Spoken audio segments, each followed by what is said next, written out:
అంటున్నారని వచ్చేసామండి. ఇక రాజమండ్రి పై నుంచి రైలు కింద నుంచి లండన్ నుంచి లడికిన రాత్రి వచ్చేసానండి. నేను వస్తా దరగారు మీ కోరికని గుమ్మడికాయంత బంగారాన్ని తీసుకొస్తుంటే కుక్క ముట్టుకోకుండా కుక్క తోక ముట్టుకుంది విజయవాడ బస్ స్టాండ్. కుక్క తోక ముట్టుకున్న బంగారం మళ్ళీ మీరు ముట్టుకుంటారా లేదని 7 పాలేళ్ళ పెట్టించేసి ఏట్లో పడేపించానండి. 3 కోట్లు తీసుకెళ్లి మురికాలలో పడేశాను.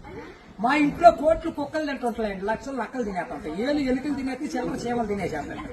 ఇక కాగితాలు కట్టుంటే కాగితాలు తీసుకెళ్లిపోతాం. మాకు పొయ్యిలో ఎండి ఇంట్లో బంగారం ఉందండి, కాకపోతే ఇంట్లో వాళ్ళు ఎసట్టాలు బియ్యం లేక ఎండిపోతున్నారు. గురుగారు మీకు ఏమన్నా డబ్బుకి కానీ ధాన్యానికి కానీ ఏమన్నా లోటుగా ఉంటే మాకు కౌరు చేయండి, మేము పంపించేస్తాం. మా అడ్రస్ మండలం మధ్య యాగారం, దాని పక్కనే ఉండదండి. మల్లెడికి పక్కన పిల్లడికి మా ఊరు. దానికి మా అడ్రస్ కి సాయంకాలం ఉత్తరం రాసేసి పోస్ట్ లో అయిపోకుండా పొయ్యిలో వేసేయండి. మీరు పరిగెత్తుకుంటూ వచ్చేసి పంటకాల ఒక 10 నుంచి అండి, నేను 3 మురికాలలోకి అందించేస్తా డబ్బు. పగిలిపోయిన వాడి మీద వచ్చేస్తుంది 10 కోట్లు మరి డబ్బు. అక్కడ బుట్టతో తీసి తట్ట మీద ఆరబెట్టాను. అప్పుడు నేను చదువులో కాడ బాగా పాస్ అయ్యామండి.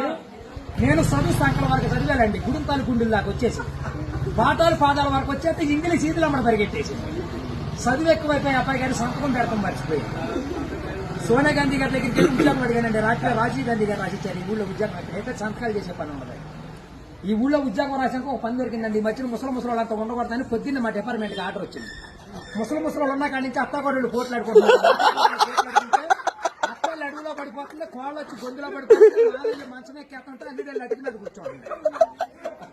అందుకని ముసలి వాళ్ళంతా తీసుకెళ్లి మెగాస్టార్ చిరంజీవి గారి దగ్గర చేర్పిస్తున్నాం.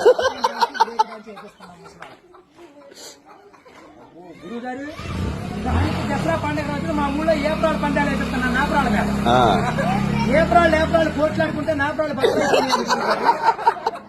ఇప్పుడు సమరాత్రి గారు వెళ్ళి సౌండ్ చేస్తుంటే, మునసూబ్ గారు వెళ్ళి ముడేస్తుంటే, కర్ణం గారు వెళ్ళి కాగితాలు రాతుంటే, ప్రెసిడెంట్ గారు వెళ్ళి పెళ్లి చేసేస్తున్నారు.